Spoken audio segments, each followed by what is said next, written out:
একটা ছোট গল্প বলি। একদিন সত্য আর মিথ্যে দুইজন শরীরের জামা কাপড় খুলে আন্ডার গেঞ্জি পরে নেমে গেল পুকুরে গোসল করতে। আপনারা যেন আবার অন্য কিছু ভাবতে যাবেন না। পুকুরে নেমে সত্য যখন গোসল করার জন্য পানিতে মারলো একটা ডুব, ঠিক সেই সময়টাতে মিথ্যে ধরফর করে পানি থেকে উঠে সত্যের জামা কাপড় পরে এমন দৌড় মারলো আর লুকিয়ে গেল। আজও দৌড় কালো দৌড়, সেই থেকে মিথ্যে সত্যের জামা কাপড় পরে ঘোরে। আর ঠিক সেই কারণেই প্রথম দেখাতে মিথ্যেটাকে আমাদের কাছে সত্যি বলে মনে হয়।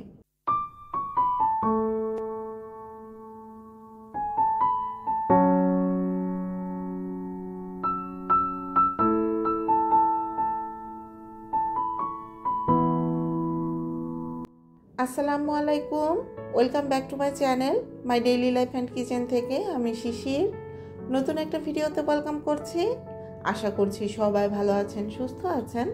আমরাও আলহামদুলিল্লাহ ভালো আছি। কয়েকদিন ধরে আমাদের এই দিকে এত বেশি গরম ছেড়েছে, বলা চলে একেবারে লিমিট ছাড়া গরম। তো শীতে আমি তেমন একটা কাবু নই, কিন্তু গরমে আমার প্রচুর কষ্ট হয়, মানে গরমটা সহ্য করতে পারি না। এমনিতেও কাজকর্ম করে হয়তো বা ফ্যানের নিচে বা এসির নিচে বসে থাকা যায়, খুব একটা সমস্যা হয় না।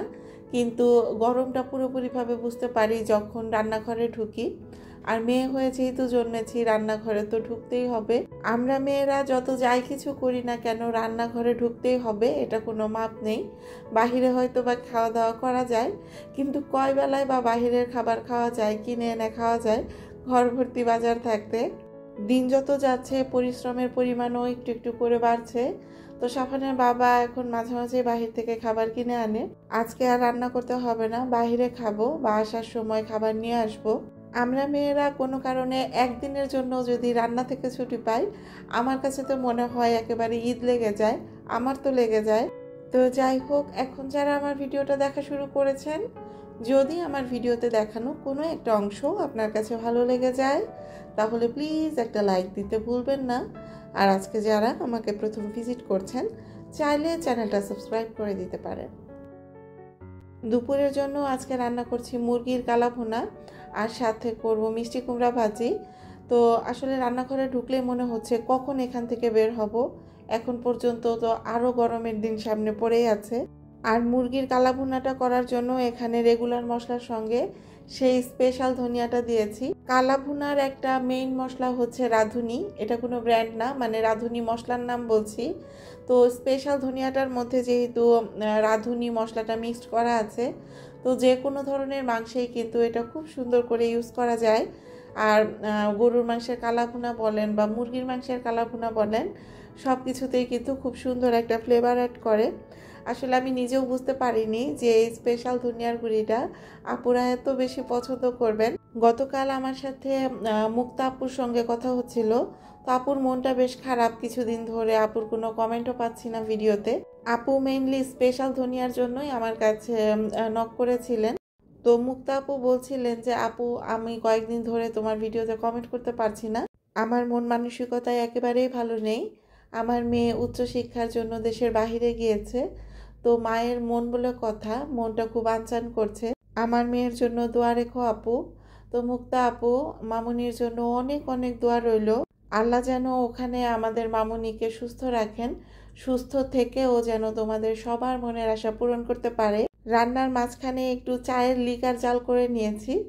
আসলে চাটা খাওয়ার জন্য বানাইনি, এটা দেব মুরগির মাংসের ভেতরে, মানে ঝটপট কালা ভুনার কালারটা আনার জন্য আমি এই ট্রিক্সটা অ্যাপ্লাই করেছি। চায়ের লিকার জাল করে তারপর মাংসে মিক্সড করে দিয়েছি।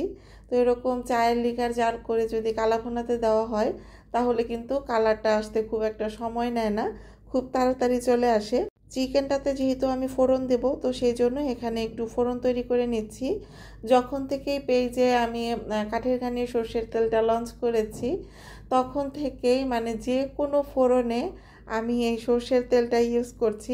এটার একমাত্র কারণই হচ্ছে রান্নার স্বাদ বৃদ্ধি। তো আসলে যারা সর্ষের তেল দিয়ে সব সময় রান্না করেন, তারা আসলে এটা খেয়ে অভ্যস্ত। তো আমি যেহেতু সয়াবিনে রান্না করি, তো ফোড়নে যখন এই জিনিসটা আমি দেই, টেস্টের ডিফারেন্সটা যখনই বুঝতে পেরেছি, তখন থেকে কিন্তু এই তেলটা ইউজ করছি। যারা রেগুলার রান্নায় সর্ষের তেল ইউজ করেন বা ভর্তা খেতে পছন্দ করেন, অনেকে আছে আচার বানিয়ে সংরক্ষণ করেন, এর মধ্যে অনেক আপুরা কিন্তু এই সর্ষের তেলটা নিয়েছেন আর আলহামদুলিল্লাহ অনেক ভালো রিভিউ পেয়েছি। হানিমধু আইডি থেকে বিথি আপু আমার কাছ থেকে সর্ষের তেল নিয়েছিলেন আর আপু সর্ষের তেল হাতে পাওয়ার সাথে সাথে অনেক রকম আচার দিয়েছেন। আপুরা পেজের মশলা তেল দিয়ে বিভিন্ন রকম আচার রান্না বান্না করে ছবি পাঠান আর আমি দুই চোখ ভরে সেই ছবিগুলো দেখি। আসলে কি যে একটা চোখের শান্তি, মনের শান্তি লাগে বলে বোঝাতে পারবো না।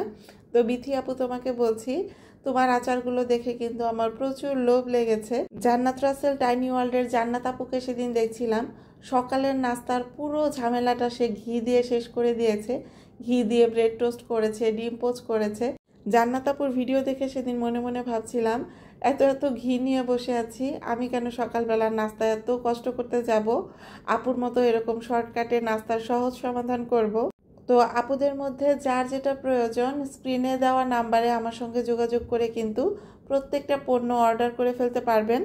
তো যাই হোক, এখানে একটা পার্সেল আনবক্সিং করছি। অনলাইনে যে সমস্ত প্রোডাক্ট মোটামুটি ভাইরাল আছে, ছাতা মাতা যাই হোক না কেন আমার কেনার ইচ্ছা জাগে, আমাকে কিনতেই হবে। তো সেরকমই একটা ভিডিও দেখছিলাম, এই পর্দাগুলো কিন্তু এখন অনলাইনে বেশ ভাইরাল। তো ভাবছিলাম যে আমার কিচেনের দরজাতে যেহেতু কোনো পর্দা নেই, তো এরকম একটা পর্দা অর্ডার করে দেই। তো আসলে যেরকম পর্দাটা ওরা ভিডিওতে দেখিয়েছিল সেরকম কিন্তু আমি হাতে পাইনি, একেবারে এক্সপেকটেশন লেভেলটা জিরো পর্যায়ের। অনলাইনে টুকটাক কেনাকাটা করে আমি প্রায়ই কট খাই, তো আমার আসলে বিষয়টা সয়ে গেছে। তো এই পর্দাটা কিনেও আমি মোটামুটি কটই খেয়েছি। পর্দাটার দাম নিয়েছিল 950 টাকা সম্ভবত। যে ভিডিওটাতে এই পর্দাটা আমি দেখেছিলাম সেটা একটু ভারী ছিল, তো আসলে আমি যেরকম এক্সপেক্ট করেছিলাম সেরকম মেলেনি। প্রোডাক্ট হাতে পাওয়ার পর মনে হচ্ছে যে এটার প্রাইস 300 কি 400 টাকা থাকলেও হয়তো বা ভালো ছিল, কিন্তু 900 টাকা প্রোডাক্ট হাতে পাওয়ার পর আমার কাছে জুলুম মনে হচ্ছে। পর্দাটা ঝুলিয়ে নেওয়ার পর মনে মনে খুব খুঁতখুত করছিল যে সাফানের বাবা এটা বাসায় এসে দেখে কি বলবে। আমার মনে মনে এটাও ঠিক করেছি, তাকে কিছুতেই বুঝতে দেব না যে আমি কট খেয়েছি, কিন্তু আসলে আমার ধারণা সম্পূর্ণই ভুল। সে যখন বাসায় এসেছে, সে পর্দাটা দেখার সঙ্গে সঙ্গে বলছে, শিশির তুমি তো আবার কট খেয়েছো। কোনো না কোনোভাবে তার সাথে তো আমার পারতে হবে। তো তাকে বলছিলাম, তুমি ছেলে মানুষ, এগুলোর কি বুঝবে, এগুলো হচ্ছে খুবই ভাইরাল ফ্যান্সি টাইপ পর্দা, এগুলো দেখতে এমনই থাকে। তো সে কিছুক্ষণ এটার দিকে তাকিয়ে থেকে মিটমিট করে হাসছিল আর বলছিল, বাবারে বাবা, দুনিয়ার বুকে যদি বেঁচে থাকি এই বউয়ের দ্বারা যে কত কিছু আমাকে দেখতে হবে আল্লাহ মাবুদ জানে।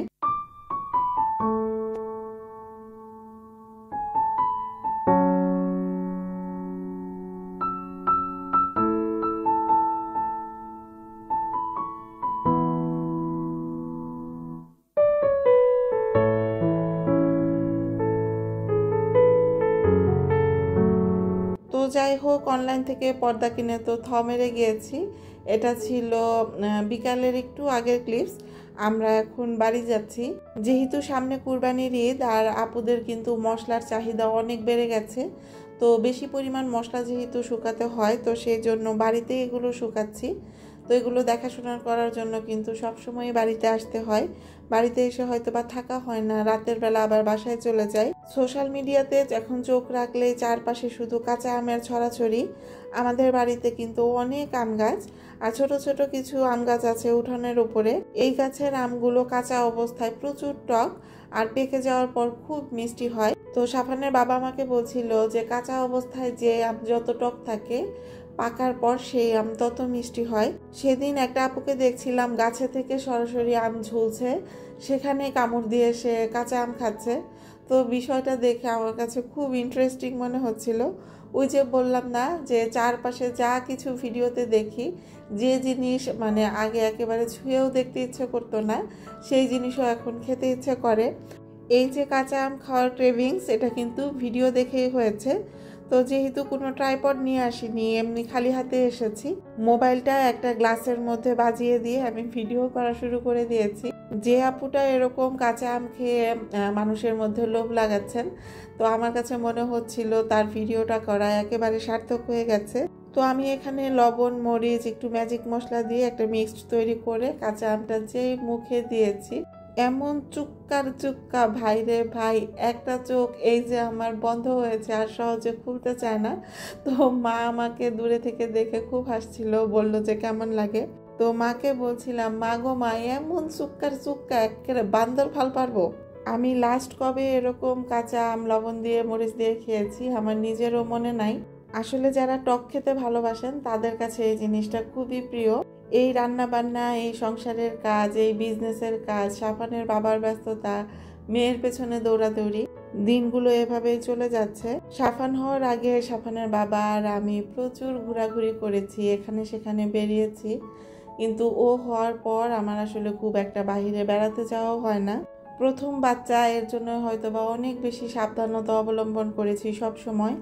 আর বাইরে গিয়ে খুব একটা যেহেতু স্থির থাকে না, তো সেইভাবে কোথাও বেড়াতেও যেতে ইচ্ছে করে না। সাফানের বাবা আর আমি সন্ধ্যার একটু আগে আগে এসেছি চা খাওয়ার জন্য।